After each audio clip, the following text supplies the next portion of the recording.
SPC media plus TV ஒவ்வொரு ஆளுமையையும் ஆவணப்படுத்தி வருகிறது. திருச்சி மாநகரம் மட்டுமின்றி தமிழகம் எங்கும் உள்ள முக்கியமான வரலாற்று சிறப்புமிக்க இடங்களை ஆவணப்படுத்தி வருகிறது. அந்த வகையில் எழுத்தாளர், கவிஞர், கல்லூரி முதல்வர் என்று பன்முக கலைஞராக வலம் வரக்கூடிய நமது கவிஞர் முனைவர் கதிர்வேல் தனியரசை சந்திக்க இருக்கின்றோம். வணக்கம். வணக்கம் சார். ஆசிரியர் பணி, அறப்பணி, அதற்கே தன்னை அர்ப்பணி என்று சொல்லுவாங்க. அது மட்டுமல்லாமல் தான் கற்றதை அடுத்த தலைமுறைக்கு கடத்துவது கூட ஒரு அருமையான ஒரு கலை. நீங்கள் ஒரு அரசு தொழிற்பயிற்சி நிலையத்தில் முதல்வராக பணியாற்றினாலும் உங்களோட வாழ்க்கை ஒரு சுவாரஸ்யமான நீரோடை போல போய்கிட்டே இருக்குது. அதை பற்றி தான் அறிந்து கொள்ள இருக்கின்றோம், தெரிந்து கொள்ள இருக்கின்றோம். உங்களது பூர்வீகம் எதுங்க? என்னோட பூர்வீகம் வடார்காடு மாவட்டம் வேலூருக்கு அருகில் உள்ள குடியாத்தம். ஓஹோ. உங்கள் தாய் தந்தை பெயர்? என்னுடைய தந்தையார் பெயர் கதிர்வேல், தாயார் பெயர் பானுமதி.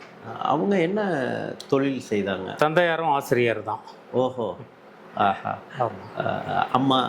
அம்மா வந்து ஹோம் மேக்கர். ஓஹோ. உங்கள் உடன் பிறந்த சகோதரி? என்னுடைய சகோதரர்கள் பார்த்திங்கன்னா, முதல் சகோதரர் பெரியவர், அவரும் பொறியாளர் தான், சிவில் இன்ஜினியர். இரண்டாவது வந்து எலக்ட்ரிக்கல் இன்ஜினியர். மூன்றாவது சகோதரர் வந்து குழந்தைகள் நல மருத்துவர். ஓஹோ. இதில் ஒரு கோயின்சைடன்ட்னா, இரண்டாவது சகோதரரும் மூன்றாவது சகோதரர் மருத்துவரும், அவங்களும் கவிதைகள் எழுதக்கூடியவங்க, மேடையில் பேசக்கூடியவங்க. ஓஹோ. ஸோ அது எங்களுக்கு உங்களோட ஆரம்ப கல்வி எங்கே? ஆரம்ப கல்வி குடியாத்தம். குடியாத்தம் என்ன பள்ளியில்? பள்ளி வந்து வள்ளலார் துவக்கப்பள்ளி, அதுக்கப்புறமா அரசு பள்ளி, அதில் வந்து 10th வரைக்கும் படிச்சுட்டு டிப்ளமோ வந்து ராஜகோபால் பாலிடெக்னிக். அதுக்கு கிட்டத்தட்ட இன்றைக்கு 60 ஆண்டுகள் கடந்த ஒரு நிறுவனம். பட்டய பயிற்சி? ஆமாம், அங்கே படித்தேன்.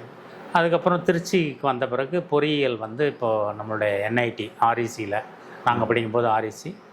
அதுக்கப்புறம் என்னுடைய பட்ட மேற்படிப்பு அண்ணா பல்கலைக்கழகம், முனைவர் படிப்பும் அண்ணா, மேலாண்மை படிப்பும் படித்தேன் நான். ஓஹோ.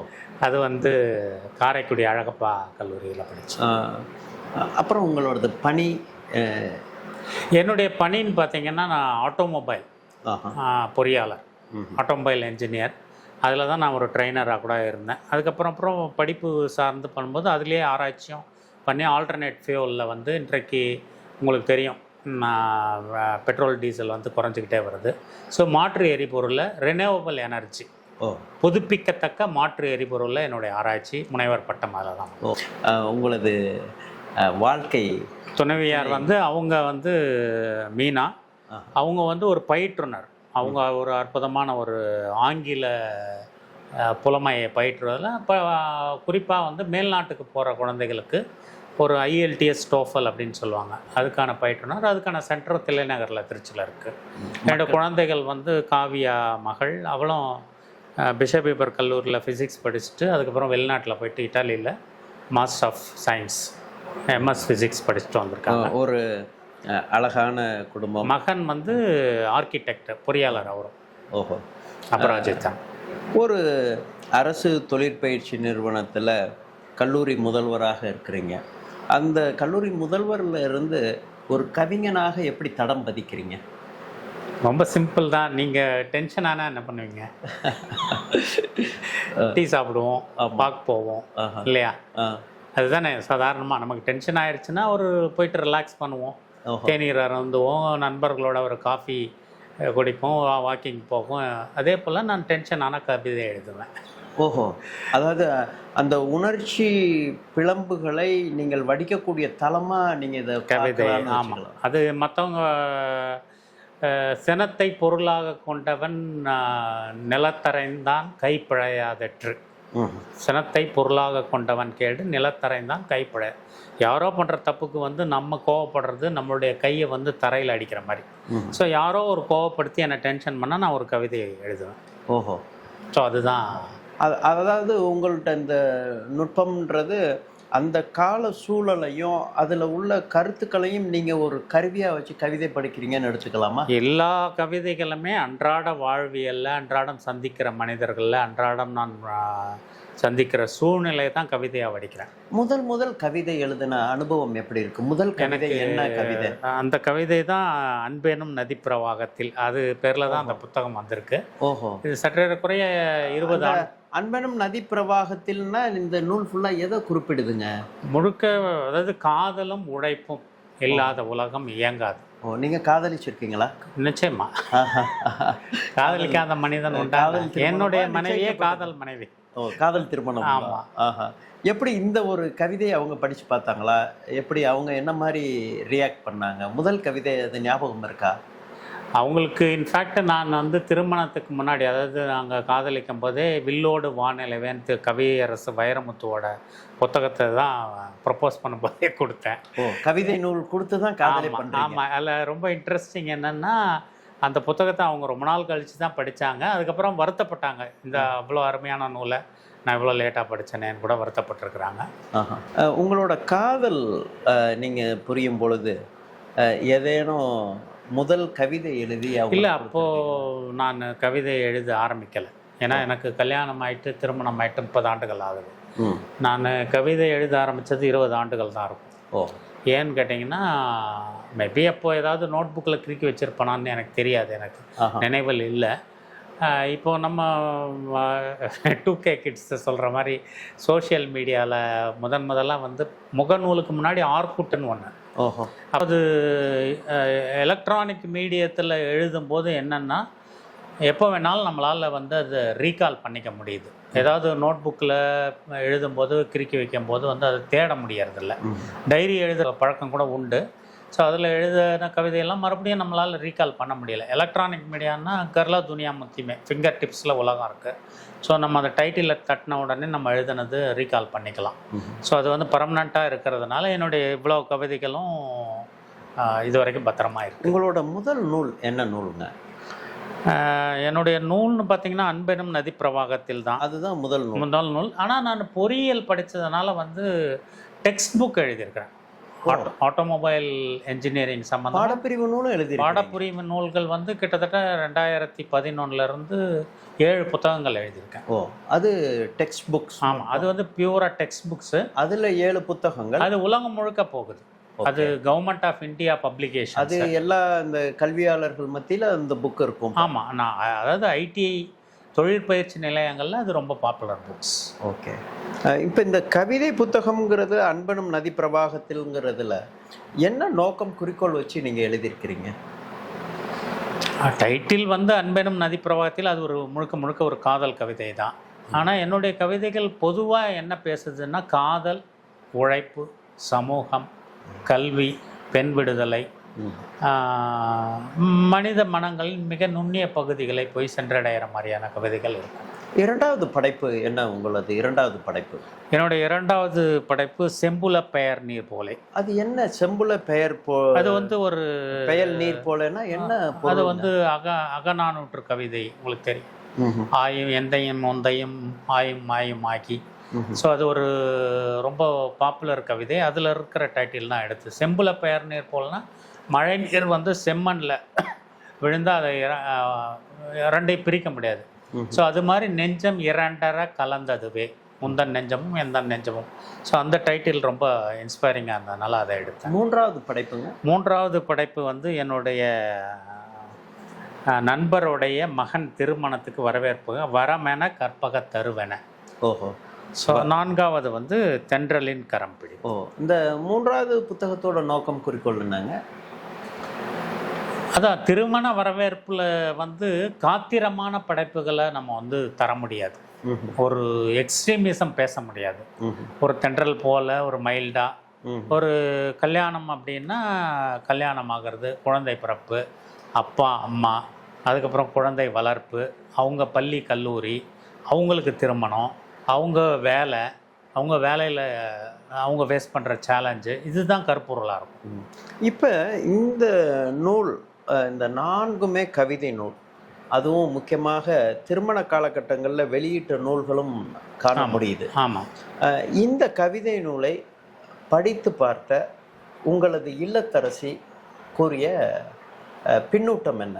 அதாவது கருத்துக்கள். ஒரு புன்னகை. ஓ, உங்களது மக்கள் செல்வம் மகன் அவர்கள் வந்து நேரடியாக என்கிட்ட கருத்துக்கள் சொல்ல மாட்டாங்க. பட் அவங்க நண்பர்கள்கிட்ட பகிர்ந்துக்குவாங்க. அது இல்லாமல் நான் ஸ்டேட்டஸ் வைக்கும்போது குழந்தைகள் நிச்சயமாக எல்லா கவிதைகளும். உங்களது மகளும் கொஞ்சம் மேடை ஆளுமை உள்ளவள் தான். அவளும் கொஞ்சம் இலக்கியத்தில் ஈடுபாடு, நிறைய புத்தகம் படிப்பாள். அதனால என்னுடைய எல்லா கவிதைகளும் படிப்பாள். தேவைப்பட்டால் என்னுடைய கவிதைகளிலிருந்து கோட் எடுத்து அவளும் பேசுவாள். ஒரு வேலூரில் பிறந்த நீங்கள் சிராப்பள்ளி பூலோக வைகுண்டம் என்று சொல்லக்கூடிய அரங்கமா நகரில் சோழர்களின் தலைநகரமாக இருக்கக்கூடிய உறையூரில் என் மனைவிக்கு முந்தையே எனக்கு காதல் ஏற்பட்டது காவேரி மேலே தான். ஓஹோ, காவேரி முதல் காதல் காவேரி கரை தான். காவேரி மீதான காதல் தான் முதல் காதல். ஓஹோ, என்ன திருமணத்திற்கு முன்பே நான் திருச்சி வந்துட்டேன். சிராப்பள்ளி. பொதுவாக வேலூர்ல பாலாறு இருக்கும். ஆமாம். பாலாறுல இல்லாதது காவேரியில் எது உங்களை ஈர்த்தது? பள்ளி பருவத்தில் பாலாறுலையும் நாங்கள் வந்து குதித்து விளையாடுவோம், மீன் பிடிச்சிருக்கிறோம், அது விளையாடி இருக்கிறோம். அதுவும் பள்ளி பருவத்து காதல் பாலாறு. கல்லூரி பருவத்து காதல் காவேரி. அப்படி எடுத்துக்கலாம். அப்படி எடுத்து ஒரு கவிதை. ஆமாம். பள்ளி பருவத்தின் காதல் பாலாறு, கல்லூரி பருவத்தின் காதல் காவேரி. இது ரெண்டையும் எப்படி பார்க்குறீங்க? இந்த புவியியல் அமைப்பு எப்படி இருக்கின்றது உங்களுக்கு? நான் பிறந்த இடத்தை குறை கூறுவதாக எடுத்துக்கொள்ளக்கூடாது. ஆனாலும் கூட சோழர்கள் அது வரைக்கும் கூட தொண்டை மண்டலம் வரைக்கும் கூட ஆண்டு இருக்கிறதா சொல்கிறாங்க. ஆனால் சோழர்கள் ஆண்டு தஞ்சையும் உறையூரும். அது இடைக்கால சோழர்களின் தலைநகரம் நெஞ்சை எல்லும் தஞ்சை என்று சொல்லுவாங்க. சோழர்களின் தலைநகரம் உறையூர். இங்கே உள்ள ஒரு கலாச்சாரம் எனக்கு வியக்க வைத்தது கல்லணை. ஏனென்றால் திருக்குறளே வந்து 2000 ஆண்டுகளுக்கு முன்னாடி சொல்கிறாங்க, கல் தோன்றா மண் தோன்றா காலத்தே. மண் என்றால் சின்ன எண் போடணும், 2 சுழி எண். மன்னர் ஆட்சி காலத்திற்கு முன்பே வாளோடு பிறந்த மூத்த குடி தமிழ் குடின்னு சொல்கிறாங்க. ஸோ அப்படி கல்லணையை பார்த்தா 3000 ஆண்டுகள் சொல்கிறாங்க. 2000 ஆண்டுகள் திருக்குறள், நாகரிகத்தின் உச்சியில் இருந்தோம். தொல்காப்பியம் 3000 ஆண்டுகளுக்கு முன்னாடி பொறியியலில் ஒருவன் வள்ளுவனாக இருந்திருக்கிறான். அவன் ஆற்றை 5 திசைகளில் திருப்பி அதை ஒரு இடத்தில் மீண்டும் கூட வைத்து இடைப்பட்ட பிரதேசங்களை டெல்டா என்று சொல்கிறோம். இன்றைக்கு சோழ நாடு சோறு உடைத்து என்று சொல்வதற்கான முதல் காரணம் அதுதான். ஸோ அப்படி ஒரு அரசன் பொறியியலாகவும் இருந்ததும், அதே போல் உலகையே வியத்து கொண்டிருக்கிற நம்மளுடைய தஞ்சை பெரிய கோயில், அதுவும் ஒரு பொறியியல் வண்டர், என்ஜினியரிங் எக்ஸலன்ஸ். ஸோ அதனால் அவங்கெல்லாம் தமிழ் பெற்றோடு இருந்திருக்கிறாங்க. நம்ம ஏன் இருக்கக்கூடாது? அவங்களும் பொறியாளராக இருந்திருக்காங்க, அரசராக. என் பேரில் தனி அரசு வேறு இருக்குது. ஸோ அரசர்கள் பொறியாளர்களாக இருந்திருக்காங்க, நம்ம கவிஞராகவும் இருக்கணும் அப்படின்ட்டு. அதில் வந்து இன்ஃபேக்ட் மரபு கவிதையாளர்கள் என் கவிதை குப்பை என்று கூட சொல்லலாம். ஏன்னா அது மரபு கவிதை இல்லை, புது கவிதை. மரபு கவிதையை நான் யாப்பிலக்கணம்லாம் கற்றுக்கிட்டேன். எனக்கு அதுக்கு பயிற்சிக்கான நேரம் கிடைக்கல. ஒரு கவிதைகள் ட்ரை பண்ணதோட. ஒரு கல்லூரி முதல்வராகவும் கவிஞனாகவும் இருக்கக்கூடியதில் உங்களுக்கு நல்ல ஒரு ஆத்ம திருப்தினா எதை சொல்லுவீங்க? மிகப்பெரிய ஆத்ம திருப்தி. ஏனென்று கேட்டால் கிட்டத்தட்ட தமிழ்நாடு முழுக்க 150 அரசு தொழிற்பயிற்சி நிலையங்களில் நான் ஒருத்தன் தான் கவிஞன். ஓ, அதாவது அவங்களோட ஒரு ரீடர்ஸா படிச்சுட்டு அவங்க இந்த கவிதை நல்லா இருக்கு சார், ஒவ்வொருத்தரையும் ஒவ்வொரு கவிதை போய் சென்று தாக்கும். ஈர்க்கும் என்பதை விட தாக்கும். ஸோ ஒரு கவிதை வந்து உங்களை தாக்காது, அவரை தாக்கும். ஒரு கவிதை அவரை தாக்காது, உங்களை தாக்கும். ஸோ மனித மனங்களுடைய மிக நுண்ணிய பகுதிகளை, சில கவிதைகளை எழுதிய பிறகு அதை படித்து விட்டு அழுது விட்டு என்னுடைய இளமை காலம் திரும்ப வந்து விட்டது. அந்த ஞாபகங்கள் வந்துட்டு, என் கணவர் ஞாபகம் வந்திருக்கு, என் மகன் ஞாபகம், என் கல்லூரி காலம் ஞாபகம் வந்திருக்குன்னு அழைத்து பேசுகின்ற நண்பர்கள் நிறையா இருக்கிறாங்க. அது இன்டர்நேஷ்னல் விமென்ஸ் டே ஆகட்டும். உங்களோட இந்த நூலில் தென்றலின் கரம் பிடித்து என்ற நூல் வந்து இந்த வசந்தகுமார், ஜமீலா, நவுபா மணமக்கள் அப்போ அந்த நூலை நீங்கள் கொடுத்துருக்குறீங்க அந்த வரவேற்பு இடத்துல. அது என்னுடைய அண்ணன் மகன் வசந்தகுமார். வசந்தம் என்றால் தென்றல். தென்றல். அதில் பார்த்தீங்கன்னா எங்கள் வீட்டில் புரட்சியும் நடக்கும். இது வந்து ஒரு இந்து முஸ்லீம் கலப்பு திருமணம், காதல் திருமணம்.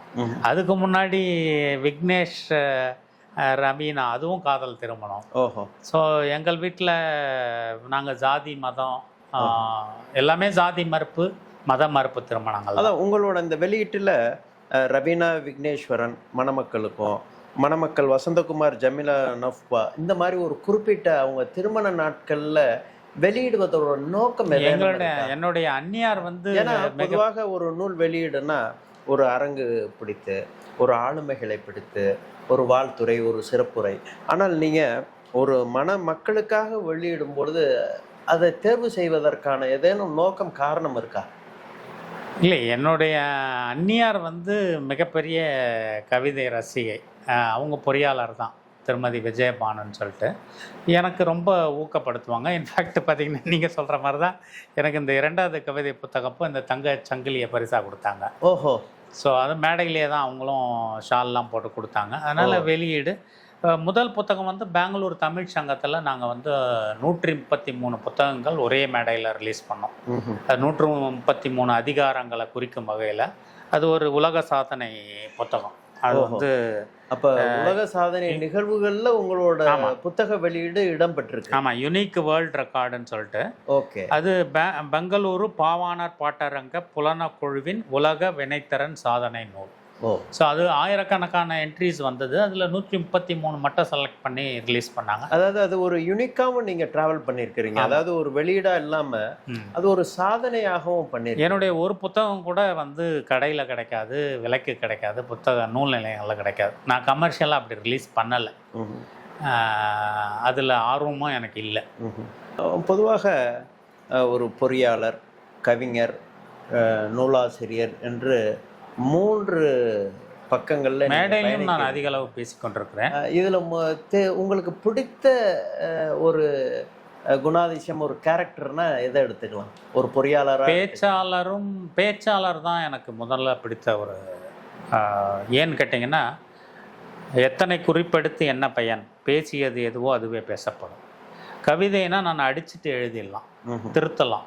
ஆனால் பேசிய ஒரு முறை சொல்லிட்ட பார்த்திங்கன்னா மறுபடியும் திருப்பி வாங்க முடியாது. ஸோ மேடையில் பேசுகிறது தான் மிகப்பெரிய சேலஞ்சுன்னு நான் நினைக்கிறேன். அதுவும் பாரதிதாசன் பல்கலைக்கழகம், என்னுடைய அல்மா மீட்டர், அண்ணா பல்கலைக்கழகம், கல்லூரிகள், திருச்சியில் உள்ள பள்ளிகள்லாம் நான் போய் பேசுகிறேன். அப்படி பேசும்போது நான் ரொம்ப இளமையாக நான் ஃபீல் பண்ணுறேன். அதெல்லாம் பேராசிரியர்களுக்கும் நான் பயிற்சி அரங்குகளில் போயிட்டு பயிற்சி அளித்து கொண்டிருக்கிறேன்.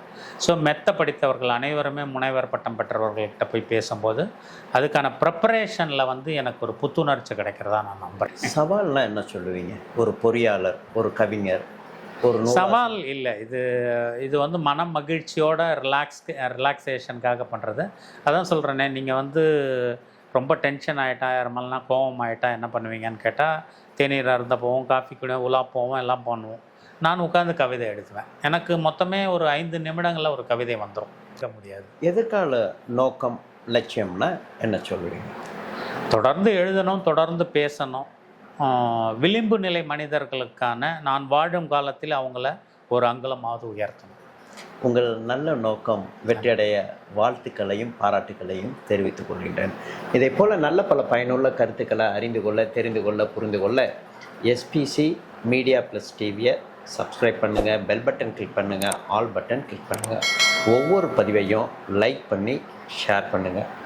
விளிம்பு நிலை மக்களை உயர்த்துவதே தனது லட்சிய நோக்கமாக கொண்டுள்ள கவிஞர் முனைவர் கதிர்வேல் தனியரசுடன் விஜயகுமார்.